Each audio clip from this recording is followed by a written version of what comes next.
ओम नमो भगवते वासुदेवाय।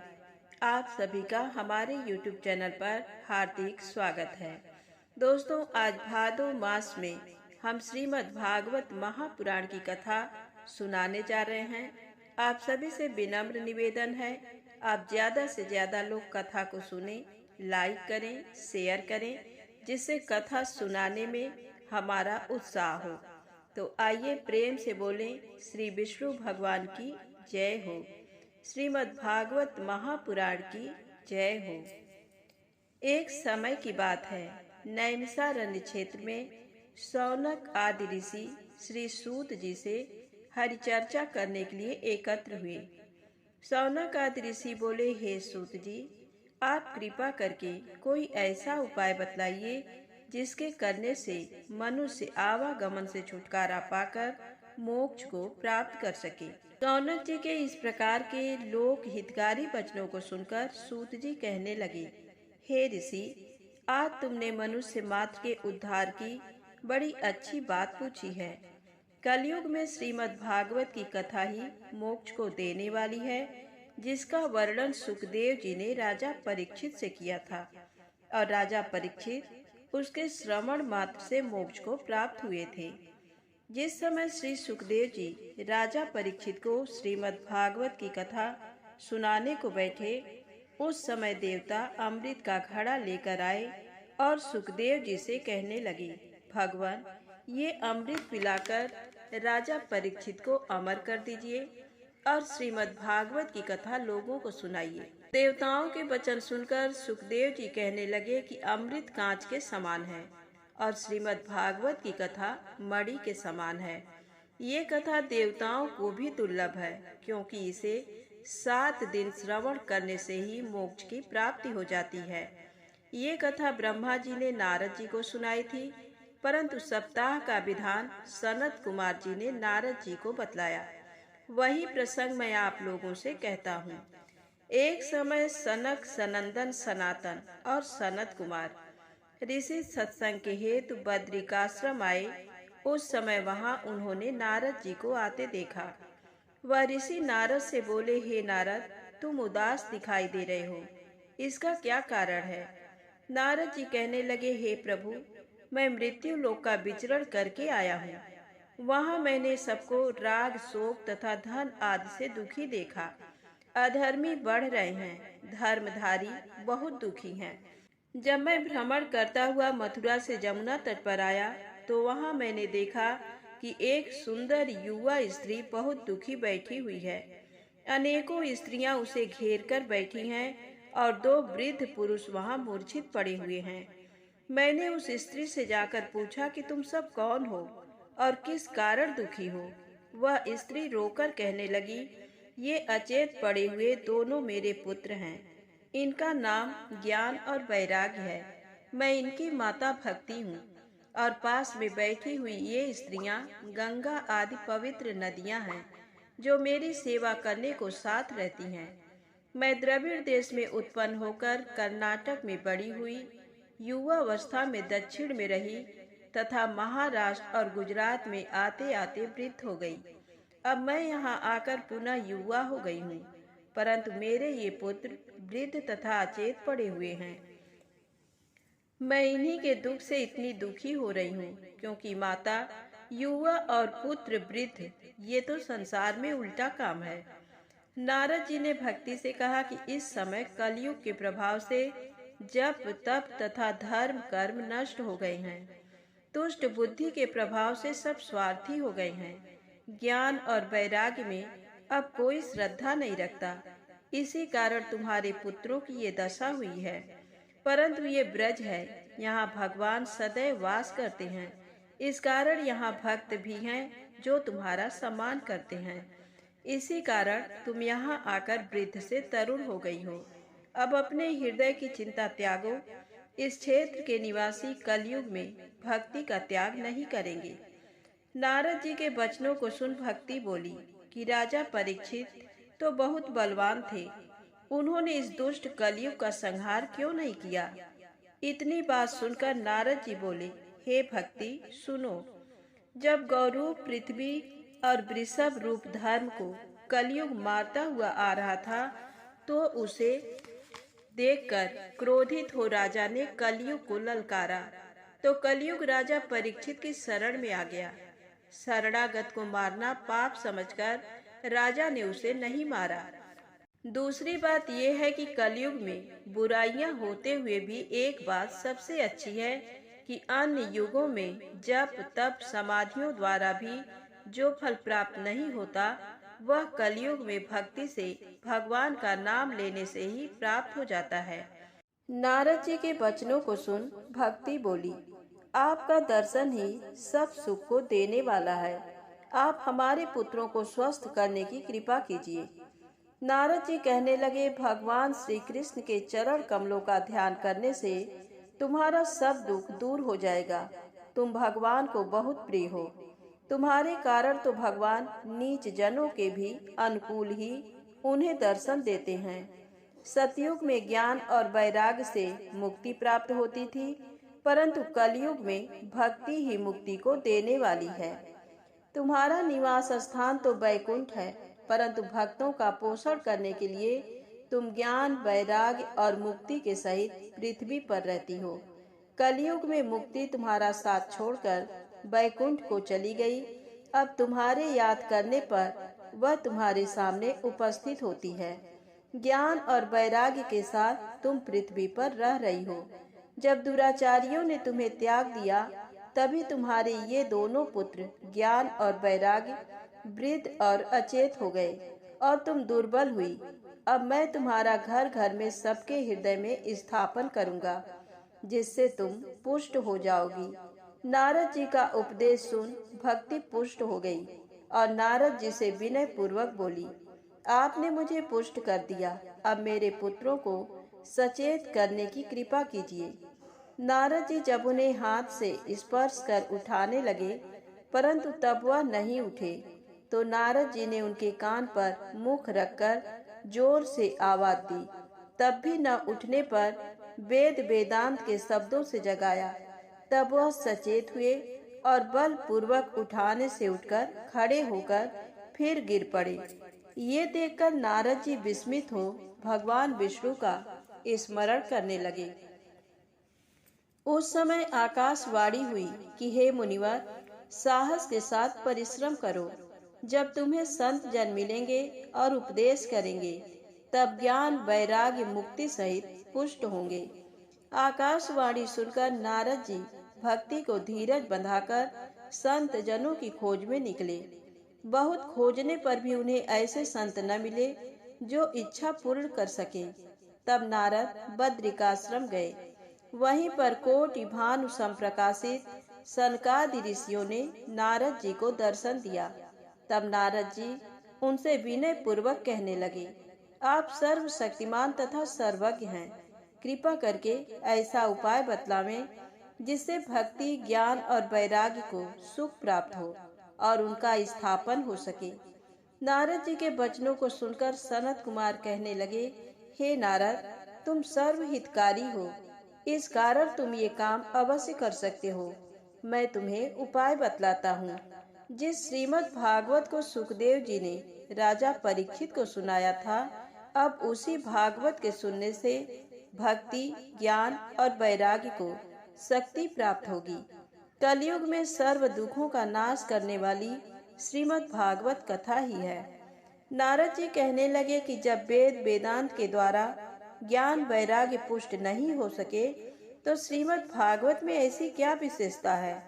इतना सुनकर सनत कुमार जी कहने लगे कि जब व्यास जी मोहित हुए थे, तब तुमने उन्हें ब्रह्मा जी द्वारा सुनी हुई चतुश्लोकी भागवत सुनाई, जिससे उनका मोह दूर हुआ था। और व्यास जी ने वेद वेदांत शास्त्र और गीता आदि का सार लेकर श्रीमद् भागवत की रचना की थी। इस कारण श्रीमद् भागवत सबसे उत्तम है और उसी के द्वारा भक्ति ज्ञान और वैराग्य अवश्य सचेत हो जाएंगे। आप ऐसा ही करें। सनत कुमार बोले, गंगा के तट पर हरिद्वार के निकट भागवत कहना उचित है। वहीं भक्ति वैराग्य और ज्ञान को बुला लीजिए। मुनियों की आज्ञा पाकर नारद जी आनंदित हो मुनियों सहित नियत स्थान पर पधारे। श्रीमद् भागवत रूपी अमृत कथा को पान करने के लिए ऋषि मुनि तीर्थ नदी भक्त जन आदि पधारे। नारद जी ने इस ज्ञान यज्ञ की दीक्षा ले सनत कुमार को आसन दे ज्ञान यज्ञ आरंभ किया। सनत कुमार जी ने सुखदेव परीक्षित संवाद रूपी श्रीमद् भागवत के 12 स्कंधों के 18 सहस्त्र श्लोक सबको सुनाए। जब श्रीमद् भागवत की कथा आरंभ हुई उस समय सबके हृदय शुद्ध हो गए। स्वयं भगवान ने सबके हृदय में आकर प्रवेश किया। उस समय नारद जी बोले, हे मुनीश्वरों, सप्ताह यज्ञ में कौन कौन से लोग पवित्र होते हैं ये बताइए। इतना सुनकर सनत कुमार कहने लगे, हे नारद, पाखंडी, घमंडी, पापी, दुराचारी, माता पिता के दोषी, कामी, क्रोधी, सभी प्रकार के पापी जब श्रीमद् भागवत को सुनकर पवित्र हो जाया करते हैं। मैं एक पुरातन इतिहास वर्णन करता हूँ, सो सुनो। तुंगभद्रा नदी के तट पर सर्वोत्तम नगर में आत्मदेव नाम का एक विद्वान ब्राह्मण रहता था। उसकी पत्नी का नाम धुंधली था, जो कलह करने वाली थी तथा दुष्ट स्वभाव की थी। उनके कोई संतान नहीं थी। आत्मदेव इस कारण रात दिन दुखी रहता था। एक दिन वह इसी दुख में घर त्याग कर वन को चला गया। प्यास से दुखी होकर एक तालाब पर जल पीने के लिए बैठ गया। वहां एक सन्यासी ने आकर जल पान किया। आत्मदेव दुखी होकर उसके चरणों पर गिरकर विनय करने लगा कि हे प्रभु, मेरे कोई संतान नहीं है, इस कारण मुझे समाज में अपमानित होना पड़ता है।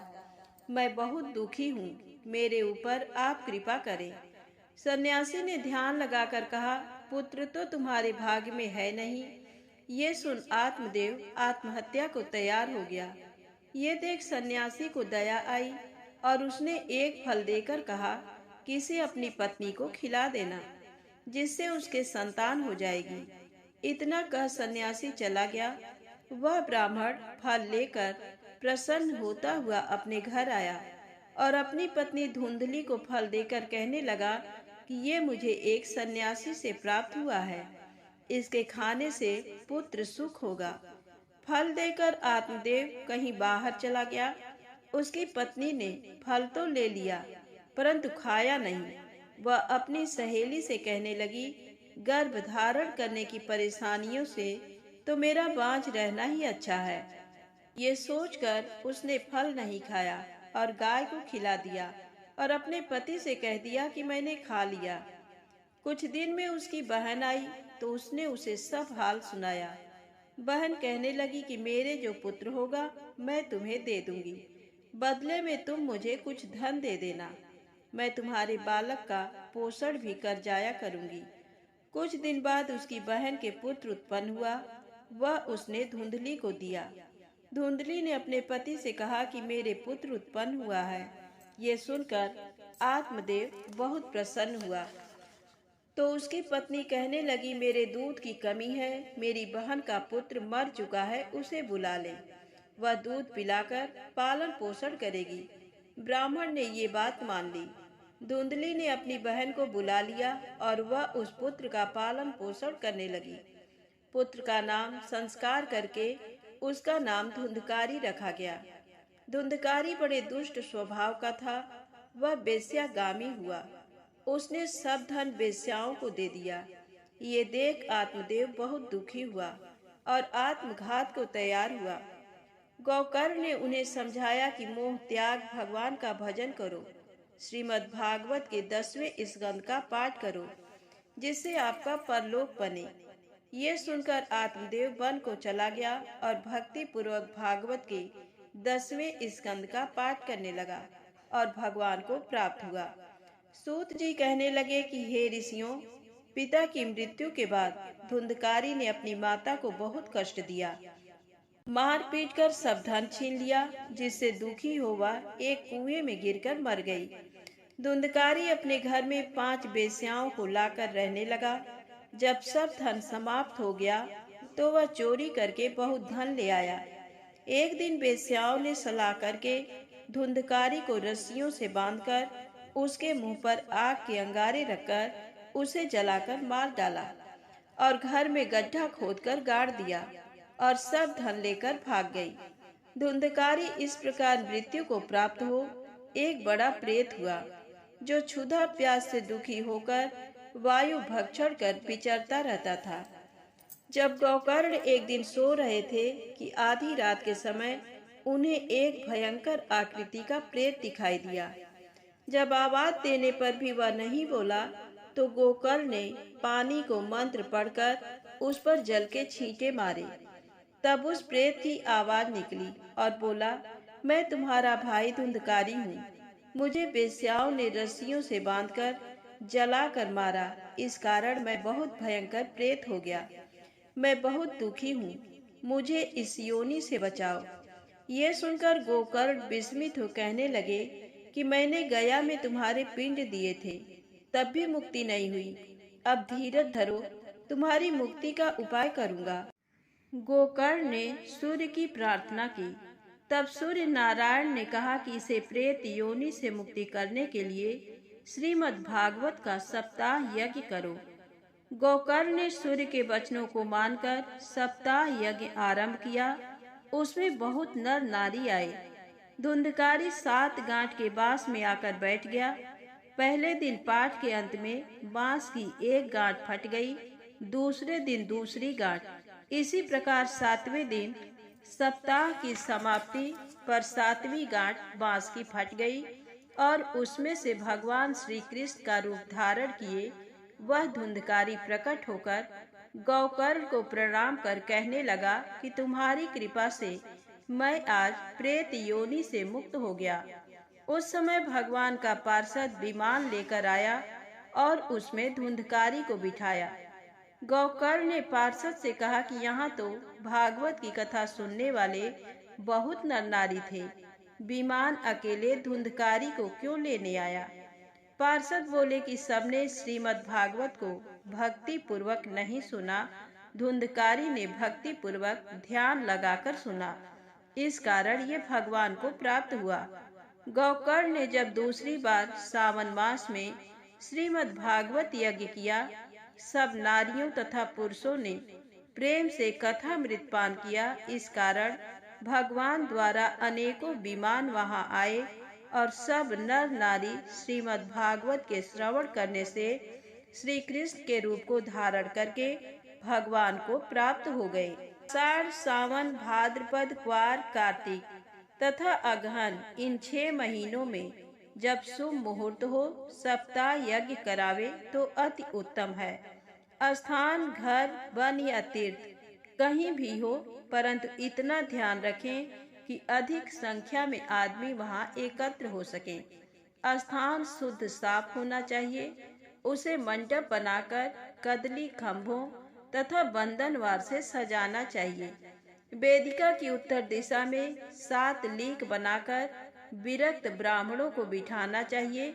इससे प्रथम जहां तक हो सके सभी लोगों को यज्ञ में आमंत्रित करना चाहिए। सबको उचित आसन देना चाहिए। वक्ता को सुंदर और ऊंचे आसन पर उत्तर की ओर मुंह करके तथा श्रोता को पूर्व की ओर मुंह करके बैठाना चाहिए। वक्ता विद्वान विरक्त ब्राह्मण हो, उसकी सहायता को दूसरा पंडित भी बिठावे जो विद्वान और दृष्टांत देने वाले हो। गणेश और पितर आदि का पूजन तथा तर्पण करें। मंडप में भगवान की मूर्ति विराजमान कर षोडश प्रकार से पूजन करें।